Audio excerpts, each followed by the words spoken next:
Nous revenons pour la suite et la fin de notre émission avant d'aller au Togo et de parler du projet de loi pour protéger les apprenants des violences à caractère sexuel. Nous continuons notre voyage au pays de Mamadi et Doumbouya. On parlait de ces manifestants qui défient son régime.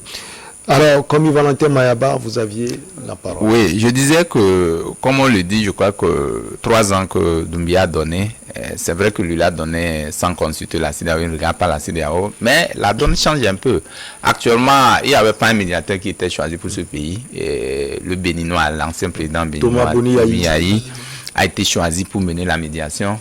On attend dans les jours à venir, puisque quoi qu'on dise, ils ne vont pas rester dans les 3 ans. Il y aura des discussions qui vont être menées. On va essayer de trouver le juste milieu, parce que la CEDEAO est dans une logique actuellement. Je lis ça en CEDEAO. La CEDEAO, au-delà de ce que nous disons, les critiques, vous savez, les critiques que nous, les uns les autres, ont portées contre la CEDEAO en train de porter des fruits. La CEDEAO, entre-temps, n'avait pas voulu répondre, c'est-à-dire qu'on parlait d'une CEDEAO des peuples. Puisque les pays en difficulté, la CEDEAO était là pour les aider. Mais ce n'était pas pour les amener à un forçat, à une méthode hitlérienne que nous avons constaté avec le Mali. Ils ont constaté que l'échec de la sanction, des sanctions du Mali, leur ont donné, ces échecs leur ont donné, comment l'appelle-t-on, lui ont donné, comment l'appelle-t-on, un certain nombre de quitus pour pouvoir changer de paradigme. Parce qu'aujourd'hui, quand vous prenez le Burkina, ils ont été flexibles. Ils ont été très flexibles. Ils ont dit, il y a un accompagnement, il y a le médiateur qui est là. Contrairement au Mali, ce qui s'était passé, tel qu'ils pensaient que les sanctions devaient donner des résultats au Mali, n'ont pas donné. Ils ont dû changer, mettre un peu de l'eau dans leur vin pour pouvoir accompagner. Ce que nous avons toujours dit, il faut accompagner les pays en difficulté pour une sortie des crises. C'est ce dont nous allons assister, je crois, en Guinée, avec, comment l'appelle-t-on?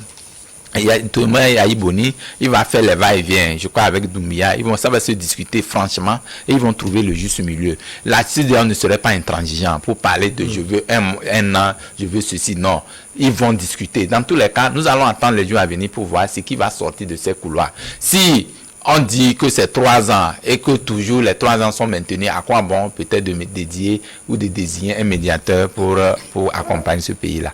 Doumbouya, j'ai cru comprendre qu'il y a une approche qui est vraiment sereine. Il ne veut pas que le pays s'embrase. Il va écouter, surtout qu'il est toujours membre de la CEDEAO. Il ne peut pas faire fi à ça. Il ne peut pas être le seul même à le faire dans la sous-région. Je crois que il va essayer de peut-être, avec les conseils des uns et des autres, peut-être mettre de l'eau dans le vin pour trouver le juste milieu pour une sortie des crises. Son premier ministre a déjà commencé le travail, Mohamed Beavougui. On peut espérer ce que, comme Valentin Mayaba a dit tout à l'heure, on peut espérer une entente entre les frères guinéens. Oui, bien sûr, c'est ce que tout le monde attend. Oui. Il ne faut pas aller au pire. Et tous les hommes d'âme qui ont pris le pouvoir, que ce soit au Burkina, que ce soit en Guinée, que ce soit au Burkina, tout le monde veut la paix. Surtout avec cette accession interminante du terrorisme. Tout le monde veut amener la paix, parce que quand tu fais partie un président, tu dois faire autre chose que le peuple veut pour que le peuple soit apaisé. Et on a vu ce que Condé a fait, et maintenant Doumbouya veut assainir le peuple. Donc son Premier ministre a droit à aller dans le sens de la paix. Et quand il a commencé, on doit l'accompagner. On doit surtout l'accompagner. Surtout quand on a désigné l'ancien président Yahi Boni. Yahi Boni n'est pas un petit morceau. Il connaît bien. Il est doyen. Il connaît les rouages. J'espère que sa médiation va porter fruit comme celle de mon président fort. Le gouvernement togolais a adopté un avant-projet de loi portant protection des apprenants contre les violences à caractère sexuel, annonce le communiqué du Conseil des ministres de ce mercredi 6 juillet 2022. Cette loi va permettre de mettre en place les mécanismes de prévention de ces actes et de protéger et d'accompagner les victimes, indique le document commis Valentin Mayaba. On va étudier les différents aspects de ce document. Au prime abord, mettre en place les mécanismes de prévention des actes à caractère sexuel. Oui, sexuel, oui, c'est important de le relever parce qu'aujourd'hui, ces mécanismes-là manquent beaucoup. Hein. C'est pourquoi il y a beaucoup de victimes en milieu scolaire. Quand vous savez, vous avez vu ce qui s'est passé entre-temps avec, je crois, il y avait des événements qui se sont produits au niveau d'Adangbe, où il y avait, ils ont un nom qui donnait. Je crois qu'aujourd'hui... Oui, on se souvient de ce qui est arrivé. Donc il faut quand même amener les apprenants. Aujourd'hui, ça peut créer un déclic dans la tête des enfants. Mais aujourd'hui, le gouvernement aussi doit comprendre que nous sommes dans un monde qui est ouvert. Si vous ne savez pas et que vous voulez interdire des choses, ça risque d'échapper et ça peut créer des remous. C'est pourquoi justement, quand il parle de mécanismes pour protéger les apprenants contre les actes à caractère sexuel, je suis d'accord. Mais il faut le faire dans un respect strict, dans le strict respect des règles, parce qu'il y a des règles élémentaires et qui sont conventionnelles, qui ne doivent pas être isolées seulement qu'au niveau du Togo. Parce que quand vous prenez la convention il y a une convention qui a été votée récemment, je crois, en chose, on parlait dans cela de ce qui aujourd'hui l'enfant, un élève à l'école doit quand même être en mesure d'expliquer un certain nombre de choses en termes de sexualité. C'est-à-dire qu'on ne peut pas, ça ne peut pas être comme tabou. Et donc, quand vous mettez les enfants et que vous leur dites non, que à partir d'aujourd'hui, c'est comme ça, sans prendre ces garde-fous-là, je crois que les enfants vont contourner ces mécanismes-là et peut-être créer d'autres choses qui ne vont pas. C'est comme à la maison, vous n'arrivez pas à discuter avec vos enfants. Il faut associer les enfants. Voilà, il faut associer les enfants. Donc, ça ne doit pas être sujet à tabou. Et souvenez-vous également que actuellement au Togo, l'enfant, il y a ces sages, quand l'enfant a un âge donné que vous posez un nombre de comportements, il y aura des plaintes contre vous et tout à l'heure vous allez répondre. On ne badine pas justement dans ce côté, le viol, tout ce que vous connaissez. Ce n'est pas le viol comme ça, mais il y a les actes que vous prenez qui peut créer un déclic au niveau mental, du mental de l'enfant. Ça peut vous coûter cher. Le gouvernement a vu juste, mais comment ces mécanismes-là, nous attendons de les voir et comment on va les mettre en œuvre pour que ces enfants soient à l'abri de ces actes-là. C'est ce qui est important à mon avis et donc nous allons attendre les jours à venir. On n'est pas dans le secret des dieux. Comment ces mécanismes vont avancer selon vous? Bien, en fait, une chose est de mettre sur place un mécanisme et l'autre c'est l'applicabilité. Comme il a dit, nos enfants souffrent et par abus sexuel. Souvenez-vous que nous avons un test qui régit et réprimande ces actes d'abus sexuels sur des élèves. Il y a déjà la loi de 10 mars, qui est en cours, mais il faut appliquer ces lois. C'est l'inapplicabilité qui donne encore le pouvoir aux faiseurs de faire ces trucs-là. Mais je sais qu'avec notre ministre, le ministre Pokoroko, qui tout puissant, a pris la chose à bras le corps, je crois que nous n'allons que lui souhaiter bonne chance parce que il faut mettre un mécanisme quand même. Ouais. Hein, et prier Dieu que ces mécanismes-là trouvent des applications. Parce que c'est l'inapplication qui fausse les donnes. À l'école aujourd'hui, quand vous entendez les informations, vous savez, il y a beaucoup de choses qui se passent, mais les gens ne le disent pas. Il y a beaucoup de choses d'abus sexuels, mais les gens ne le disent pas. Vous savez, il y a dans une concession d'éducation, une fille de 8 ans qui a été abusée. Bon, moi, j'ai appris comme ça, c'est officieux, hein, mais le parent a eu, par exemple, 100 000 et il ne dit rien. Ouais.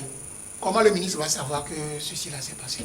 Voilà. La pauvreté a fait que le parent a trouvé 100 000 et il a sacrifié la vie de son enfant comme ça. C'est des abus graves auxquels on doit appliquer des lois conséquentes. Donc, je suis heureux que ce projet de loi soit mis en place et on va voir dans les jours à venir comment nous allons l'appliquer. C'est l'application qui compte. L'application compte. On va peut-être partir de son exemple quand il parlait tout à l'heure du viol où après on donne 100 000. Des fois, les parents sentent qu'ils n'ont pas de sous pour pouvoir peut-être aller signaler cela ou bien tenter une action contre celui qui a commis ce crime, si on peut le dire. Alors finalement, même quand vous mettez dans cela, vous perdez, vous n'avez pas les moyens seulement, vous perdez également à tous les niveaux. Donc finalement, les gens pensent que toucher de l'argent, c'est d'ailleurs une victoire pour eux. Est-ce que dans ce mécanisme, on a prévu tout cela? Non, je crois bien. Vous savez, quand vous êtes dans un milieu que vous faites l'achat de conscience, ça s'appelle achat de conscience. C'est-à-dire que dans le milieu scolaire surtout, vous donnez des notes parce que vous aimez tel. Et c'est-à-dire que ces mécanismes-là, il y a tout un arsenal de choses qu'on met dans ces mécanismes-là. C'est-à-dire surtout quand ils parlent en milieu scolaire, justement. Parce que nous allons voir certains enseignants qui, ma foi, font du favoritisme par rapport à leur tendance contre tel ou tel. Tout ça là, je crois que le ministre Kokoroko mettra en place des mécanismes bienséants qui méritent d'être appliqués de façon sérieuse. C'est de ça il s'agit. Vous avez évoqué le cas, par exemple, que quelqu'un vient donner 100 000 francs à votre enfant parce que par peur que vous ayez les moyens pour... Aujourd'hui, il suffit d'aller dénoncer. Il y a même le Togo a fait l'effort dans ce sens-là parce qu'il y a un numéro vert qui est piloté, je crois, par...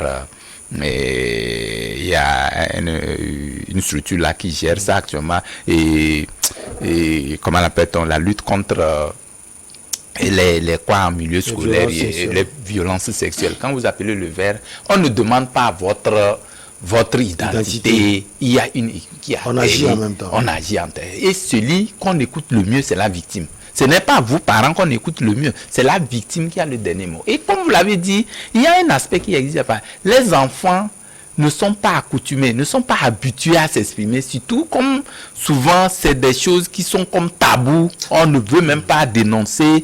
Tout ça là, il faut dans le mécanisme qu'on mette l'accent sur les dénonciations, sur peut-être les sensibilisations. Il faut en parler. Quand vous ne parlez pas, les gens ne connaîtront pas qu'il y a des structures qui sont mises en place pour la lutte contre ces genres de fléaux. Et donc, aujourd'hui, je crois que on va en parler beaucoup en milieu scolaire surtout parce que vous êtes, depuis un moment, le bâton même, quand il est en train de prendre ses descentes dans les écoles, ça a été comme ça. Avant, quand on parlait de le bâton à l'école, rien que les trucs, ça a commencé comme ça. C'est les mêmes choses qui vont quand même, qu'on va expérimenter en milieu scolaire, qu'on explique à fond, qu'on explique aux uns, aux parents. Les acteurs même de l'éducation doivent être outillés en la matière pour que, quel que soit l'acte que l'on pose, qu'on puisse le dénoncer. C'est la dénonciation qui est importante. Il faut dénoncer pour décourager les actes là. C'est très important. Alors, oui, vous voulez ajouter quelque chose? J'aimerais apporter quelque chose. En fait, lors de son développement, il a parlé de quand un enseignant, il donne des notes sexuellement transmissibles. Vous êtes enseignant? Je suis enseignant. Ben, je ne sais pas que je prends la défense de ça se passe. Ça se passe. Je suis arrivé sur ce plateau avec votre confrère, j'ai dénoncé des choses comme ça. Mais vous savez, le mécanisme ne doit pas que s'arrêter au niveau des enseignants. Ouais. Vous voyez, aujourd'hui, j'ai un outil pour démontrer ici que des abus sexuels en niveau scolaire, le pourcentage que prennent les enseignants sont infimes que de l'extérieur. L'extérieur, c'est quoi précisément? L'extérieur, l'administration ou l'administration, les nantis, etc. C'est pourquoi je vais demander que ce mécanisme prenne en compte tout. Parce que tout. À tous les milieux, quoi. Tous les milieux. Mais c'est parce que enseignants-élèves, c'est plus fréquent, c'est ça que nous voyons, c'est pourquoi. Alors qu'il y a beaucoup d'enfants qui crèvent à la maison à cause de l'abus sexuel perpétré par quelqu'un qui n'est pas enseignant, mais qui est à l'extérieur du monde éducatif. Ça aussi, on doit prendre. L'enfant doit aller à l'école et il faut protéger cet enfant. Et quand le gouvernement sort dans ça, c'est qu'il a compris aussi qu'en milieu scolaire, comme vous l'aviez dit, c'est fréquent ce genre de comportement. Je ne peux pas le nier parce que lorsque on veut prendre un mécanisme, ça veut dire que la chose a tellement pris d'ampleur et qu'il faut des mécanismes pour freiner drastiquement cela. Ouais. Donc, la seule personne, la seule entité qui pourrait protéger un citoyen togolais à l'école, c'est l'État. C'est l'État en mettant en place des mécanismes. Et moi, je demande seulement que il ne faut pas que ces mécanismes-là s'arrêtent au niveau des enseignants, mais il faut que ça soit partout. Parce que un géant qui abuse sexuellement d'une fille écolière ou bien élève, comme ça, il faut que la personne aussi, le mécanisme prenne en compte cette personne aussi pour permettre aux enfants d'être... Sinon, beaucoup de choses se passent aujourd'hui. Si le ministre ou bien le numéro 1 de l'éducation au Togo n'a pas des preuves, il n'irait pas à ces mécanismes. Mais alors, oui, ajoutez, je pose ma question. Oui, je voulais ajouter un peu quelque chose à ce qu'il a dit. Je crois qu'au niveau national, il y a déjà une structure qui gère ou qui lutte contre ce phénomène-là. Quand vous prenez la protection de l'enfance, par exemple. C'est que aujourd'hui, je l'ai dit ici, quand vous voyez qu'il y a un abus sur un mineur, une mineure ou un enfant, de façon chose, vous appelez le verre, je crois c'est 8, 4, quelque chose comme ça. Il y a une équipe qui descend. Maintenant, ici, le gouvernement met l'accent en milieu scolaire. C'est-à-dire qu'il fait une spécificité. Comme vous l'avez dit, c'est vrai que ce soit en milieu scolaire comme en milieu non scolaire, oui. Il y a toujours ce mécanisme-là qui va. Mais il met l'accent en milieu scolaire. C'est pourquoi je dis, en milieu scolaire, quand il parle du mécanisme, c'est plus spécifique. Je ne sais pas quel est le mécanisme qui mettra en milieu scolaire. On insiste peut-être sur cela parce que c'est la base aussi. Oui, justement, c'est la base. Parce que quand on parle du milieu scolaire, c'est un milieu qui est vaste. Et c'est ça qui prépare ou qui donne comment l'appelle-t-on, qui donne les ressources peut-être à l'État pour d'autres secteurs que vous connaissez. Donc, si vous ne prenez pas des mécanismes pour arrêter le fléau en milieu scolaire, je crois que le milieu, ça dit qu'au niveau externe, ça va peut-être ne pas répondre parce que la base a été faussée. Donc, c'est quoi dans ce sens qu'il est en train de, peut-être sous un diagnostic, un regard bienveillant, ils vont prendre des équipes qui vont faire des études pour voir quel mécanisme approprié mettre en place pour que cela puisse être respecté. Même si on ne peut pas l'avoir à 0%, qu'on puisse avoir une réduction dans ce sens-là. Alors, comme Valentin Mayaba, il parle également de protéger, d'accompagner les victimes. Cela veut dire que ça, c'est déjà fait, mais il faut également des mécanismes pour accompagner les victimes ou encore pour les protéger. Oui, non, justement, pour les protéger, d'accord. Accompagner, oui, également. Mais ce que nous disons, aujourd'hui, ce que le gouvernement est en train de vouloir faire, c'est pour arrêter l'hémorragie. C'est-à-dire qu'il y a déjà, on ne veut pas que cela se passe d'abord pour pouvoir mettre les moyens pour accompagner. Ça, c'est le médecin après la mort. C'est ce que le gouvernement évite. Parce que c'est difficile. Ça peut arriver. Aujourd'hui, le traumatisme mental que ça donne à un enfant qui a été violé, c'est à vie. On ne peut pas corriger ça. Vraiment. On ne peut pas corriger ça. Donc, c'est pourquoi l'autorité prend compte de tout cela pour dire que non, il ne faut pas qu'on attende qu'il y ait des actes qui soient posés, qu'il y ait des cas d'abord avant d'agir. Il faut mettre des mécanismes. Je crois qu'il y a tout ça là qui a été prévu dans ce sens-là pour accompagner au cas où il y a ces dérapages-là qui a échappé aux mécanismes qui ont été mis en place. Alors, comment protéger les victimes peut-être ou les accompagner selon vous? Vous êtes enseignant, bon enfant, Bobby. Mais le mécanisme même protège la victime. Le mécanisme, c'est comme une feuille de route contenant des dispositions. Et quand tu enfreins à ces dispositions, tu tombes sous le coup de la loi. Bon, j'aimerais apporter, je vais faire un apport. Lorsque le gouvernement parle d'abus sexuels, je ne crois pas que ça s'arrêtera au viol. Le viol seul n'est pas... Non. Donc il y a encore d'autres facettes de la chose que forcément le ministre aurait entendu et qu'il faille qu'il prenne des décisions drastiques pour enrayer ce phénomène. Moi, en tant qu'enseignant, ce qu'on doit faire pour protéger la victime, c'est les petites filles là, c'est des filles qui voudraient peut-être, qui vont devenir quelque chose demain, mais par abus se retrouvent malheureusement à la maison. Est-ce que justement, est-ce que cela agit sur l'éducation de ces enfants? Bien sûr. C'est parce que les acteurs éducatifs, le numéro 1 éducatif du Togo a vu que ça a fait regresser les choses qu'il veut prendre des mécanismes. Il y a un impact négatif. Un impact tellement négatif. Vous voyez, les enfants, vous imaginez une fille qui a le BPC, ouais, non, qui doit rentrer en seconde bientôt, et voilà qu'un enseignant l'enseigne. Et l'enfant ne peut pas aller. Entre-temps, quand tu tombes grosse, tu ne fréquentes plus. On te Oui, c'est vrai. Mais entre-temps, il y a une disposition qui a encore permis aux enfants, aux filles qui sont enceintes, de venir à l'école. Vous allez à l'école, vous voyez des filles enceintes, ils ont des ventres ballonnés, mais ils viennent toujours à l'école. On les voit partout. Vous les voyez? Oui. Vous faites comment? Nous les avons en classe. Vous faites comment? L'autorité a dit, bon, au fait, ce n'est pas quand tu es enceinte que tu n'as plus droit à l'éducation. Ouais, c'est ton droit d'aller à l'école. Mais une manière c'est une manière d'enfreindre au droit de la personne qui est enceinte. C'est une situation, comme tant d'autres. Donc, nous voyons des élèves qui sont là, les ventres ballonnés, même jusqu'à l'examen. Vous le voyez. Bref, le phénomène de violence à caractère sexuel compromettent, les violences, bien sûr, compromettent l'avenir des enfants. L'avenir, ça compromet. Dans tous les compartiments de la vie. On ne peut pas avoir une fille qui est enceinte maintenant contre sa volonté et on va espérer grand-chose de...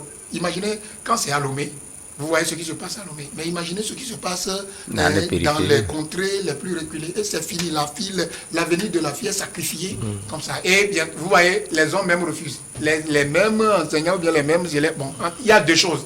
Entre eux, les élèves même, et entre les élèves et les enseignants. Donc ça compromet à l'avenir de nos enfants. Cette même loi constitue un moyen de lutte contre l'analphabétisme et la réduction des inégalités. Également, il faut le préciser. Oui, c'est vrai, parce que cette loi, je crois aujourd'hui, si on arrive à la respecter dans son entièreté, ça va permettre, ça booste un peu l'élan de la jeune féminine, surtout en milieu scolaire, à évoluer. Parce que, vous savez, en temps, le gouvernement avait institué une loi qui m'avait plu ou qui m'a plu, mais a été revue. Je ne sais pas, a été revue comment. C'est-à-dire qu'en étant enseignant, vous n'avez pas le droit d'avoir une élève comme, je crois, compagnie ou quelque chose comme ça. Voilà, quelque chose comme ça. C'est-à-dire que quand ça arrive, on trouve que c'est un enseignant qui a, qui a enceinté ou qui a grossi une fille. L'enseignant... Le premier responsable, c'est l'enseignant. Non, l'enseignant même doit écoper d'une amende, une forte amende. Je ne sais pas, c'est le problème, ça existe toujours. Le problème, ça existe. Mais ce qui trame autour de ça, c'est quoi? Ça dit que l'autorité ne peut pas s'autosaisir. Oui. Ouais, non. Lorsque le phénomène se passe, il faut que quelqu'un dénonce. Plainte. Voilà. Et habituellement, soit les parents. Ouais. C'est ce que je dis tout à l'heure. Un parent qui a un enfant, son enfant dans cette situation, à qui on remet ne dis rien finalement. À qui on remet 1 million. Vous savez, c'est les parents qui compromettent l'applicabilité de la loi et de l'État. Non, le problème... C'est que l'enfant même, la victime, peut avoir peur de quelque chose. Mais lorsque tu dis ça à tes parents, et ce sont les parents qui vont saisir les instances. Parce que l'enfant même, en tant que... En fait, il a toujours sous la garde de ses parents. Donc, lorsque tous ceux qui ont fait cela, tous les enseignants, qui ont abusé sexuellement de leurs enfants, et que les parents avisés ont porté plainte, sont en prison. Oui, donc il faut... Le gouvernement, ou bien celui qui prend la décision, ne peut pas s'autosaisir. Il faut que quelqu'un vienne porter plainte et on va voir la suite. Non, je suis d'accord avec lui. Ouais, mais ce que je dis, c'est que actuellement, quand vous voyez un peu dans les tréfonds, c'est pourquoi moi je parle de la vulgarisation, de la sensibilisation. Il y a beaucoup de familles qui ne savent pas qu'on peut porter plainte. Il y en a. Quand vous rentrez dans les tréfonds, oui, c'est les plus nombreux. C'est les plus nombreux. Laissons l'OMI ici. Il y a une sensibilisation. Il faut sensibiliser. Il faut mettre les moyens dans la sensibilisation. Donc même à travers nos médias et tout, on peut mettre les moyens pour montrer véritablement que ce phénomène-là, peut s'arrêter si tous les parents savent qu'il y a des structures qui sont, ou des mécanismes qui sont mis en place pour véritablement lutter contre le fléau. Je pense que les gens, ça peut quand même limiter la propagation de ce fléau-là. Pour chuter, je pense bien que le gouvernement, en prenant ces mesures-là, essaiera tant soit peu, je l'ai dit ici, peut-être pas à 0%, de limiter au fait ce fléau-là qui tend à miner notre monde. Aujourd'hui, comme il a dit, en milieu scolaire, on ne sait pas distinguer qui est élève, qui est ceci, c'est un désordre absolu. Donc, vraiment, il faut que l'autorité réfléchisse. Je pense que ce n'est pas une tâche facile. Ce n'est pas une tâche facile. Tout, hein. Ça demande de l'argent, ça demande les ressources humaines, financières et tout ce que vous connaissez, afin que nous puissions booster le milieu. Parce que ce n'est pas seulement au Togo. Partout ailleurs, vous allez rencontrer les phénomènes. Mais chaque pays cherche à lutter véritablement les moyens pour pouvoir lutter. En 30 secondes. Pour ajouter, vous savez, nous allons parler et ça va aider les autorités et qui prennent les décisions. Vous savez, il y a eu une loi entre-temps dans les écoles publiques. Oui. Les filles ont des cheveux, les filles ont des trucs là. Mais ça ne se passe pas dans les privés. Alors que nous sommes sur le même territoire et nous sommes régis par la même loi. Ça doit couvrir toutes les équipes. Si vous voyez ce qui se passe dans les privés, vous voyez possible, des tendances, des filles qui vont... Alors que c'est un facteur.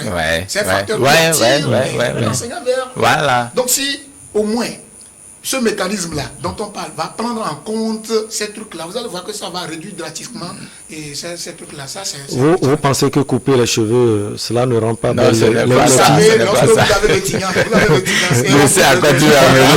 ce n'est pas la même chose.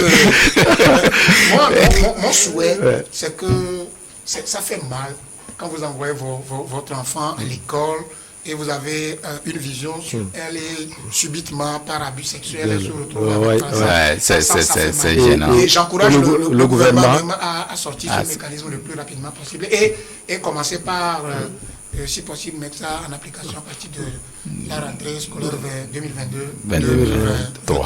Ça a été un plaisir de vous avoir sur ce plateau. Merci beaucoup à vous. Bon enfant, Agbovi, bon enfant bien sûr. Analyste politique, vous êtes un bon enfant. Merci également au journaliste togolais Komi Valentin Mayaba, directeur de publication de Le Symposium. C'est nous qui disons merci. On dit bonne fête à nos chers amis. À nos chers amis musulmans et puis nos frères de la Causa. Je crois que actuellement, ça commence pas à chauffer. Voilà, commence très bien. Je crois qu'on ne fait que leur souhaiter vraiment bonne fête à tous les niveaux donnés. Alors, bien de choses à Constant Lemou et à toute la Causa. Donc, on se retrouve prochainement. Toujours avec le même plaisir. Excellent week-end à tout le monde.